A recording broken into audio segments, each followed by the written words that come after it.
अस्सलाम वालेकुम। Honour eastern housing से मैं हूं अरूज मलिक। यकीनन आप सब खैरियत से होंगे व्यूअर्स। जैसा कि हमारी हर पॉडकास्ट में कोशिश रहती है कि आप तक वो इन्फॉर्मेशन पास आउट की जाए जिसका आपको आपकी आम ज़िंदगी में बहुत ज़्यादा फ़ायदा हो। आज एक इंतहाई अहम शख्सियत हमारे साथ मौजूद है। हम बात करने जा रहे हैं director sales and marketing eastern housing हमारे साथ मौजूद हैं फ़रत नवाज साहब। तो ज़्यादा टाइम नहीं लेते, उनकी तरफ चलते हैं और उनसे ये जानने की कोशिश करते हैं कि वो किस तरह से रियल स्टेट इंडस्ट्री होगी, हाउसिंग इंडस्ट्री होगी, उसको वो किस तरह से, किस नज़र से देखते हैं। यहाँ पे मैं ये भी बताती जाऊँ कि वो मल्टीपल फील्ड्स में, मल्टीपल सेक्टर में, जिसमें टेलीकॉम आ जाता है, जिसमें बैंकिंग आ जाती है, वो सर्व कर चुके हैं। तो अब रियल स्टेट में भी काफ़ी अरसे से सर्व कर रहे हैं। तो चलते हैं उनकी जानिब और ये जानने की कोशिश करते हैं कि वो रियल स्टेट मार्केट को किस तरह से देखते हैं। अस्सलाम वालेकुम। अस्सलाम वालेकुम जी। कैसे हैं आप? मैं बिल्कुल ठीक ठाक। आप कैसी हैं? अल्हम्दुलिल्लाह, बहुत शुक्रिया, आपने अपनी इतनी बिजी लाइफ में से हमें थोड़ा सा वक्त दिया, तो बहुत थैंक मशकूर यू है वेरी हम मच, आपकी थैंक यू आमद वेरी के मच। लिए। अच्छा, ये बताइएगा कि आपका माशाल्लाह एक वसी तजर्बा है रियल स्टेट को लेके अगर बात की जाए, तो आप किस तरह से रियल स्टेट सेक्टर को और हाउसिंग इंडस्ट्री को देखते हैं? रियल एस्टेट सेक्टर और जो कंस्ट्रक्शन इंडस्ट्री है, इट्स ए वास्ट सब्जेक्ट। अगर हम पिछले लास्ट 20 से 25 साल को एनालाइज करें ना, तो 2005 से 2016 तक ना ये स्पेकुलेशन पे थी इंडस्ट्री। कोई रेगुलेटरी फ्रेमवर्क नहीं था, स्पेकुलेटिव फाइल की ट्रेडिंग थी। That was the booming period basically, जहाँ पे लोगों ने काफ़ी ज़्यादा अर्न भी किया, चाहे वो इन्वेस्टर थे, चाहे वो एंड यूज़र थे। फिर 2015 से 2022 तक ना रेगुलेशंस आने शुरू हो गए, जिसमें प्रॉपर्टीज़ प्रॉपर वैल्यूएशन होनी शुरू हो गई, टैक्सेस लगने शुरू हो गए, और ये एक स्टेगनेंट फेज था जिसमें इंडस्ट्री ना कूल डाउन हो गई और जो इन्वेस्टर्स थे वो उस तरीके से अपनी रिटर्न्स नहीं ले सके, टैक्सेस ज़्यादा होने की वजह टैक्सेस से। ज़्यादा होने की वजह से।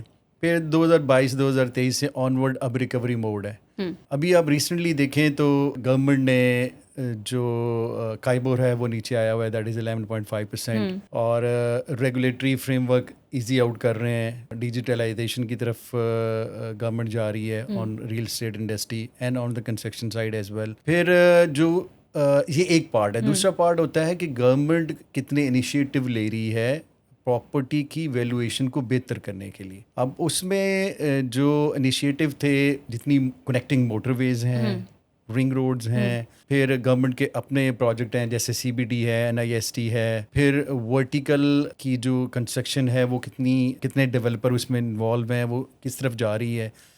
तो ये सारी वो एलिमेंट्स हैं कि गवर्नमेंट ने इनिशिएटिव भी लिया अपना घर स्कीम का, कनेक्टिंग मोटरवेज भी आ रही हैं, फिर आपकी वर्टिकल बिल्डिंग्स भी बन रही हैं। तो ये सारी चीज़ें एक क्यूमुलेटिव इम्पैक्ट देती हैं कि हाउसिंग और जो कंस्ट्रक्शन है और रियल एस्टेट है, इट विल बूम।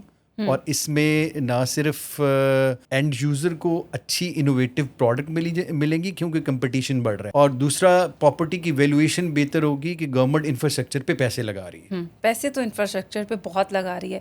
अच्छा, जहाँ पे गवर्नमेंट की बात हो रही है, तो आपको लगता है कि अब जो बजट आएगा उसमें रियल स्टेट के लिए कोई खुशखबरी होगी, कुछ टैक्सेस वगैरह में कमी की जाएगी? देखिए, जो अभी गवर्नमेंट है ना, वो they are eyeing at around 4.1% growth in GDP, और जो PSDP का डेवलपमेंट का प्रोग्राम है, दैट इज़ 431 ट्रिलियन रुपीज़ का है। बहुत बड़ा बजट है। जब वो इतना डेवलपमेंट का काम होता है तो प्रॉपर्टी की वैल्यूएशन बढ़ती है। वजह क्यों बढ़ती है? इंफ्रास्ट्रक्चर बिल्डअप हो रहा होता है, कनेक्टिंग मोटरवेज आ रही होती हैं, रिंग रोड बिल्डअप हो रहे होते हैं, IT पार्क्स बन रहे होते हैं। तो जितना एक्सेस लेवल बेहतर होता जाएगा उतनी ही प्रॉपर्टी की वैल्यूएशन बेहतर हो जाती है। इस सारे को देखते हुए ट्रांजैक्शन चूँकि रुकी हुई थी, जैसे मैंने पहले कहा कि एक स्टेगनेंट आया, रिकवरी का मोड आया इस इंडस्ट्री के अंदर, रियल एस्टेट और हाउसिंग के अंदर, उसको कम करने के लिए जो अभी हम देख रहे हैं कमिंग बजट के अंदर 7E का खात्मा हो गया हुआ है,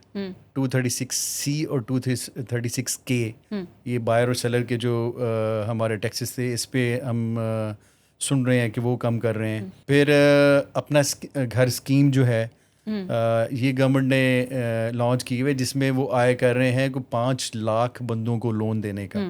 that ranges from 2.5 million to 10 million per person. तो इससे ना सिर्फ डिमांड बनेगी, डिमांड एंड यूजर के पास वो पैसा आएगा कि वो परचेज कर सके, दूसरी तरफ अपॉर्चुनिटी एक क्रिएट होगी तमाम रियल एस्टेट डेवलपर, बिल्डर्स और रियल्टर के पास कि उनको बेचने के लिए चीज़ें बनानी पड़ेंगी और वो मार्केट में जाएंगे। तो जैसा कि वक्त के साथ साथ अदारे ग्रो करते हैं, तो आपको लगता है कि रियल एस्टेट जो है वो इंडस्ट्री ग्रो की है और इकोनॉमी में कोई बेहतरी आई है? स्टेट पाकिस्तान में ग्रोथ कर रही है। अगर आप इकॉनमी के अगर फिगर्स देखें सारे उठा के उनके नंबर्स, तो पाकिस्तान में रियल स्टेट कंस्ट्रक्शन सेक्टर है दैट कंट्रीब्यूट्स अराउंड 4 to 6%। सिर्फ कंस्ट्रक्शन सेक्टर जो है ना 2.5% कंट्रीब्यूट करता है पाकिस्तान की जीडीपी के अंदर। इसी तरह अगर लेबर फोर्स के स्टेटिस्टिक्स हम देखें तो कंस्ट्रक्शन इंडस्ट्री के अंदर 7.6% लेबर फोर्स पाकिस्तान की वो कंस्ट्रक्शन इंडस्ट्री से रिलेटेड है। दिस ह्यूज नंबर, आप डिनाई नहीं कर सकते रियल स्टेट और हाउसिंग इंडस्ट्री की जो इम्पोर्टेंस है। It's growing day by day, और आगे जितने बड़े प्रोजेक्ट्स गवर्नमेंट के इनिशिएटिव्स के साथ आ रहे हैं तो वो कम्प्लीमेंट कर रहे हैं इस इंडस्ट्री को। आपका काइबोर नीचे आ गया है, इंटरेस्ट रेट जब नीचे आते हैं तो बिजनेस एक्टिविटी होना शुरू हो जाती है। फिर प्राइम मिनिस्टर का अपना घर स्कीम जो है उसमें कंट्रोल्ड 5% के ऊपर हाउस लोन्स हैं फ्रॉम 2.5 मिलियन to 10 मिलियन। वो एक बायर्स मार्केट में आ जाएंगे जो 500,000 बायर्स हैं, जिनको तमाम रियल स्टेट और हाउसिंग इंडस्ट्री ने कैपिटलाइज करना है उसके ऊपर। उन 5 लाख जो क्लाइंट्स हैं उनको वो सर्विसेज मुहैया करनी है रिगार्डिंग हाउसिंग, रिगार्डिंग रियल्टरशिप की। तो इससे रिलेटेड जितनी अलाइड 100 इंडस्ट्रीज़ हैं, जिसमें सीमेंट है, स्टील है, सैनिटरी है, इलेक्ट्रिक है, ये सारी की सारी इंडस्ट्री ग्रो करेगी। तो अगर आप अलाइड इंडस्ट्रीज़ के अंदर अगर लेबर फोर्स का और उनका financial impact to the GDP देखें तो it's huge number. Industry grow करेगी तो इंडस्ट्री ग्रो करेगी तो ऑटोमेटिकली इकोनॉमी वो हमारी ग्रो करेगी। अच्छा, किसी भी तरक्की याफ्ता मुल्क में फॉरेन रेमिटेंस जो है वो एक अहम पिलर का रोल प्ले करती है, तो क्या इस फैक्टर का पाकिस्तान में रियल एस्टेट जो प्लेयर्स हैं उनको डायरेक्ट या इनडायरेक्ट कोई फ़ायदा हो रहा है? बिल्कुल फ़ायदा होता है। पाकिस्तान की आप अगर फॉरेन रेमिटेंस को एनालाइज करें तो इट्स अराउंड $35 बिलियन। इसका 50 to 55% is from Gulf region से आता है। अनफॉर्चुनेटली अभी वो रीजन बड़ा डिस्टर्ब है, वहाँ पे वॉर जैसी सिचुएशन है, और जो जहाँ से पाकिस्तान से पैसा ट्रांसफ़र हुआ था, इवन वहाँ पे जो इन्वेस्टर्स हैं they are in a panic situation, और वो वहाँ से अपने पैसे को उस जगह पे मुंतकिल करना चाह रहे हैं जहाँ पे अपॉर्चुनिटीज़ हों उन ओवरसीज़ पाकिस्तानी के लिए स्पेशली, जहाँ पे ROI बेहतर हो, जहाँ पे सेफ्टी एंड सिक्योरिटी हो। अब इन 2 एलिमेंट्स पे ना गवर्नमेंट के लेवल पे बहुत अच्छा काम हो रहा है। एक डिजिटलाइजेशन ऑफ द इंडस्ट्री हो रही है, फिर लैंड रिफॉर्म्स हो रहे हैं। जितने भी रेगुलेटर्स हैं पंजाब के अंदर, खुसूसन LDA, MDA, GDA, RDA, वो बड़ा अच्छा काम कर रहे हैं, रेगुलेशन फ्रेमवर्क बना रहे हैं, how a developer will work. उनकी रेटिंग हो रही है, डिलीवरी के ऊपर बहुत अच्छा फोकस वो काम हो रहा है। फाइल जो सिस्टम था उसको वो ऑलमोस्ट ख़त्म कर रहे हैं, उसका एक फ्रेमवर्क आ गया। अच्छा, जो सोसाइटी सिर्फ फाइल्स पे ही काम कर रही थी, फाइल सिस्टम पे, अब आगे तो जाके वो क्या बनेगा यकम उनका? जुलाई से जाके इम्प्लीमेंटेशन में शायद 3 से 6 माह लग जाए, क्योंकि इन प्रोसेस में काफ़ी सारी चीज़ें होती हैं। प्रैक्टिकली तो वो उन्होंने अनाउंस कर दिया हुआ है कि यकम जुलाई से सिर्फ जो ग्रीन सर्टिफिकेट वाली प्रॉपर्टीज़ हैं और जहाँ पे प्रॉपर डिजिटल मैप्स हैं वहीं पे ही ट्रांजैक्शंस होंगी। बट चूंकि ये ट्रांजिशन फेज़ है तो ट्रांजिशन फेज़ में 3 से 6 महीने लगता है प्रॉपर इम्प्लीमेंटेशन और उसकी अकाउंटेबिलिटी के लिए। और जिन लोगों के पास फाइल्स हैं वो क्या करें? वो automatically they will approach there concern developer, और वो डेवलपर ही उनको सॉर्ट आउट करके देंगे चीज़ें। चूँकि हर डेवलपर ने अब कंप्लाई करना है वो तमाम रेगुलेटरी फ्रेमवर्क के ऊपर जिस पे गवर्नमेंट काम कर रही है।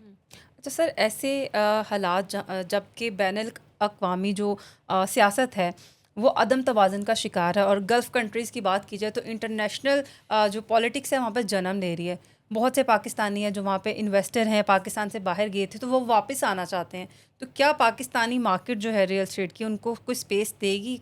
मौके हैं यहाँ पे उनके लिए? बिल्कुल हैं, बिल्कुल हैं। पाकिस्तान के अंदर जैसे मैंने पहले कहा रेगुलेटरी फ्रेमवर्क आ रहा है। एक इंटरनेशनल इन्वेस्टर या ओवरसीज़ पाकिस्तानी को दो चीज़ें जो है ना उनके लिए बहुत ज़रूरी होती हैं। एक उसकी सेफ्टी एंड सिक्योरिटी कि यार जहाँ मैं पैसा लगा रहा हूँ वो कहीं डूब तो नहीं जाएगा। दूसरा मेरा रिटर्न क्या होगा। इन दोनों को अगर हम एड्रेस करें तो डिजिटलाइजेशन और रेगुलेटरी फ्रेमवर्क आने के बाद एक इन्वेस्टर के पैसे बहुत महफूज होंगे। वो पाकिस्तान में अपने मनपसंद डेवलपर के साथ अपने पैसे लगा सकता है। अब इसी का एक सेकेंडरी अगर मैं एलिमेंट आपको बताऊं, हमारा एक नॉर्मल नॉर्म क्या है कि जी एक इन्वेस्टर आया, उसने प्लॉट्स ले लिए 8-10, उसने इन्वेस्टमेंट कर दी। ये एक एवेन्यू है। हमारे इन्वेस्टर्स को स्मार्ट होना चाहिए कि वो एवेन्यूज़ और देखें, लाइक डेवलपर्स के साथ लैंड एक्विजिशंस में आएँ और डेवलपर के साथ इन्वेस्टर मॉडल सेल्स मॉडल्स पे आएँ जहाँ पे उनको टाइमली रिटर्न भी मिलता है और अच्छा रिटर्न भी मिलता है। चूँकि लाहौर और इस्लामाबाद में, कराची में या इवन अगर पाकिस्तान में ओवरऑल आप देखें तो वर्टिकल जो प्रोजेक्ट्स हैं उनकी आहिस्ता आहिस्ता डिमांड इस्टेब्लिश हो रही है। अर्बनाइजेशन यही है कि आप ज़्यादा से ज़्यादा वर्टिकल बिल्डिंग्स में जाएँ, कम स्पेस इस्तेमाल हो और लोग एक ही जगह पे कम्युनिटीज़ डेवलप हों। तो ये वाला एलिमेंट सेफ एंड सिक्योर हो जाएगा। दूसरा उनको रिटर्न बेहतर मिलेंगे। रिटर्न के लिए उनको ये एवेन्यूज जब वो देखेंगे, लैंड एक्विजिशन है, इन्वेस्टर मॉडल्स के ऊपर डेवलपर के साथ काम है, तो उनको रिटर्न्स भी बेहतर मिलेगा। तीसरा एलिमेंट अगर आप देखें तो डिमांड इज़ देयर। 5 लाख बंदा लोन के लिए गवर्नमेंट ऑफ पाकिस्तान दे रही है, तो वो 5 लाख क्लाइंट है। उस 5 लाख क्लाइंट को गवर्नमेंट तो नहीं दे रही, हमारे प्राइवेट जितने भी डेवलपर्स हैं उन्होंने चीज़ें बिल्डअप करनी है और वो चीज़ें बिल्डअप करके उस बजट के अंदर जो मैक्सिमम 10 मिलियन तक के अंदर का है, जिसमें टाउन हाउसेज हैं, 3 मरला के घर हैं, उसका यूनिट्स बना के बेचेंगे तो वो रिटर्न मिलेगा। और रेगुलेटरी फ्रेमवर्क आने के बाद डेवलपर भी उस फ्रेमवर्क के अंदर काम करेंगे और इन्वेस्टर्स को भी एक बड़ा स्मूथ प्रोसेस एंट्री का भी मिल जाएगा और अपने बेनिफिट्स अर्न करने का भी मिल जाएगा। आप एक लंबे अरसे से रियल एस्टेट से वाबस्ता हैं, तो आपने कितना ऑब्ज़र्व किया, क्या देखा कि रियल एस्टेट जो इंडस्ट्री है या हाउसिंग इंडस्ट्री जो है वो कितनी एडवांस हुई है? पहले एक टिपिकल कल्चर होता था इस फील्ड में, तो क्या आपको लगता है कितनी चेंजिंग्स आई हैं? अच्छा, इसमें ना मैं आपको रुचि एक बात बताऊंगा कि जो दूसरे सेक्टर्स हैं ना, सर्विसेज सेक्टर हैं, जिसमें बैंकिंग है, जिसमें टेलीकॉम है, उस इंडस्ट्री के लोगों ने बड़ा अहम रोल अदा किया है रियल एस्टेट और कंस्ट्रक्शन की इंडस्ट्री को इंडस्ट्री बनाने में। अब आप जितने भी डेवलपर्स देख लें, उनके जितनी सीनियर टॉप पोजीशंस होंगी वहाँ पे आपको टेलीको के लोग मिलेंगे, बैंकिंग के लोग मिलेंगे, जिन्होंने डिस्ट्रीब्यूशन नेटवर्क बनाए और जिन्होंने बड़ी टीम्स बनाई और बड़े वॉल्यूम्स जिन्होंने किए हुए थे। तो उन्होंने ही आके सारा ऑनलाइन प्रॉपर्टी सेलिंग का कॉन्सेप्ट, CRM का कॉन्सेप्ट, क्लाइंट मैनेजमेंट का कॉन्सेप्ट, फिर रिलेशनशिप बिल्डिंग का कॉन्सेप्ट, फिर आपके अंदर डायरेक्ट B2B और B2C का कॉन्सेप्ट, ये वो सारे कॉन्सेप्ट थे जो आज से 20 साल पहले इंडस्ट्री के अंदर पाए नहीं जाते थे, लोग जानते भी नहीं थे। इन इंडस्ट्री से लोग आए और इन्होंने एक रोबोस्ट प्लेटफॉर्म्स बनाए जिस पे रियल एस्टेट इंडस्ट्री अब चल रही है। It's most modern. AI का बहुत बड़ा कंट्रीब्यूशन है। अब मुझे खुद पता है कि कई CRM लोग डेवलप कर रहे हैं जिसमें प्रोबेबिलिटी फैक्टर्स भी AI के थ्रू फैच किए जा रहे हैं।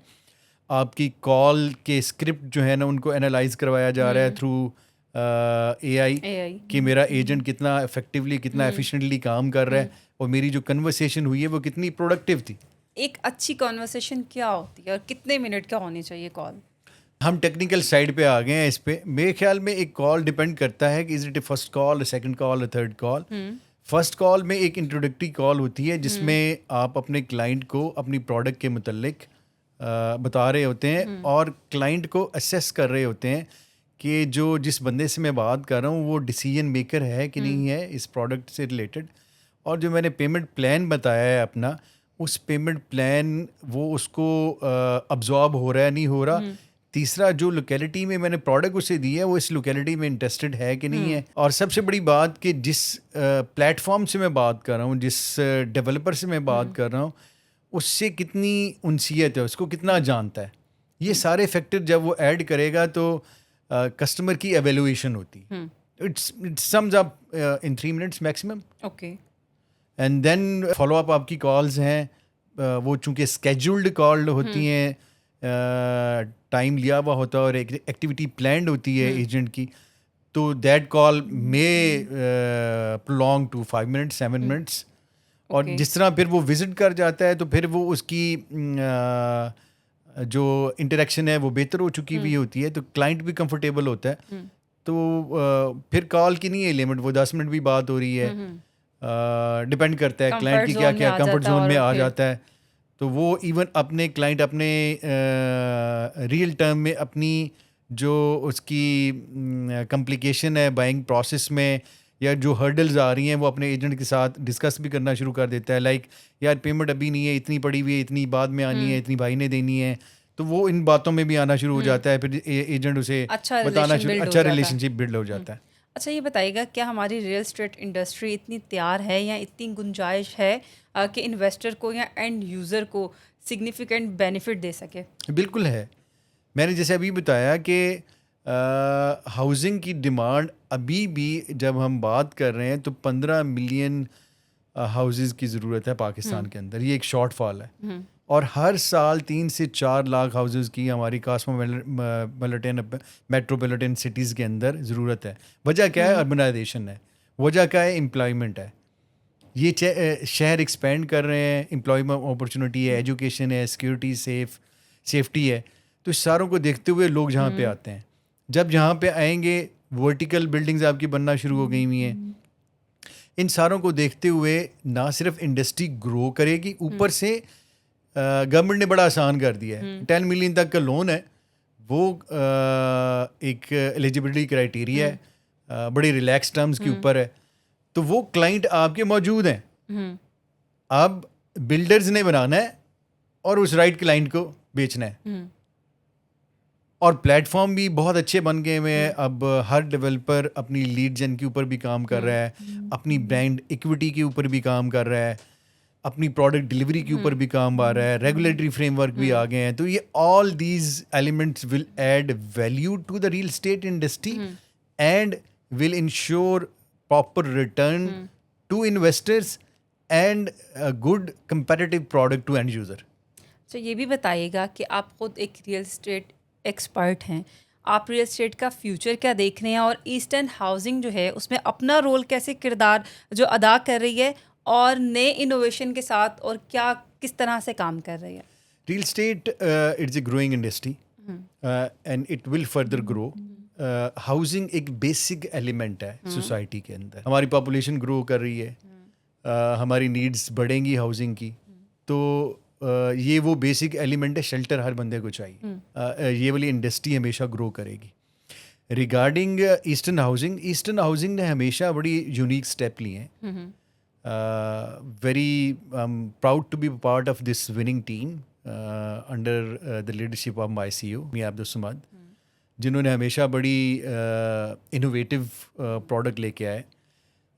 We believe as an Eastern Housing, we believe in community development. हम जहाँ भी जाते हैं वो community develop करते हैं। जहाँ के जितने भी residents हैं that should be very productive towards the society. एक society के अंदर positive role अदा कर रहे हो। और जो community के अंदर हम फिर amenities लेके आते हैं वो state of the art होती हैं। वो सारी needs जो हैं वो under one रूफ जो है ना वो अवेलेबल होती हैं। एक कम्युनिटी होती है जो वर्ल्ड कम्युनिटी होती है, उस वर्ल्ड कम्युनिटी के अंदर ही हम सारी चीज़ें उनको मुहैया कर रहे होते हैं। लाहौर का प्रोजेक्ट अगर आप देखें तो नॉर्थ ईस्ट लाहौर में आपको UAT से लेके अगर आप मनावा तक जाएं तो जितनी भी आपको सोसाइटीज़ नज़र आएंगी उसमें आप कंपैरेटिव अगर स्टडी करें तो जितना बेहतर अर्बन डिज़ाइन एलिमेंट्स हमारे हैं, इंफ्रास्ट्रक्चर हमारा है, zero crime rate for the last 8 year, zero crime rate हमारी सेफ्टी एंड सिक्योरिटी है, आपके दूसरे जो एलिमेंट्स हैं जिसमें फिल्टर्ड वाटर है आपका, मास्क हैं आपकी, फिर ग्रीन बेल्ट्स हैं, पार्क्स हैं। फिर हमने अपना जो कमर्शियल लॉन्च किया, आप यकीन करेंगे 4 से 6 महीने के अंदर वो हाथों हाथ बिक गया। लोकेशन हमारी जो रिंग रोड के ऊपर जहाँ से लाहौर की एक्सेस बहुत अच्छी है, अप टू द मार्क है। और जब भी कोई बंदा एंटर होता है जो क्लाइंट पोटेंशियल आता है, they just starting comparing with the other renowned societies के, यार इनका डेवलपमेंट का काम बहुत अच्छा है। ये तो डिलीवरी की बात होगी। अब मैं इनोवेटिव अगर अगली बात करूं तो वी आर इंशाल्लाह coming up with award winning vertical project, जिसमें लाहौर की स्काई लाइन पे एक बहुत बड़ा वैल्यू ऐड करेगा उन अमेनिटीज़ के साथ जो अभी लाहौर में एक प्रोजेक्ट में किसी के पास नहीं होंगी। और वो हम अपना रेजिडेंशियल और मिक्स यूज़ बिल्डिंग बड़ी जल्द अनाउंस करने जा रहे हैं। It will be a good opportunity for overseas clients जो दोनों टर्म्स में रेजिडेंस और इन्वेस्टमेंट पॉइंट ऑफ व्यू के हिसाब से देख रहे हैं। They just wait for few days, will be launching that product. वो उनके लिए ना सिर्फ एक रहने के लिए एक बहुत बड़ा माइलस्टोन होगा, बल्कि अगर वो उसमें इन्वेस्टमेंट भी करते हैं तो उनको बहुत अच्छे रिटर्न मिलेंगे। बहुत शुक्रिया। Director sales and marketing eastern housing Farat Nawaz साहब हमारे साथ मौजूद थे।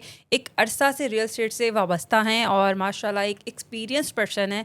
उनके मुताबिक बहुत ज़्यादा पुरअज़म है, अगले 5 सालों में रियल एस्टेट को बूम पे देख रहे हैं। और अगर बात की जाए ईस्टर्न हाउसिंग की, तो वो भी उन्होंने बताया कि इनोवेशन के साथ और नए आइडियाज़ के साथ और एडवांस आइडियाज़ के साथ जो है वो अपना रोल प्ले करेगी पाकिस्तान की रियल एस्टेट इंडस्ट्री में।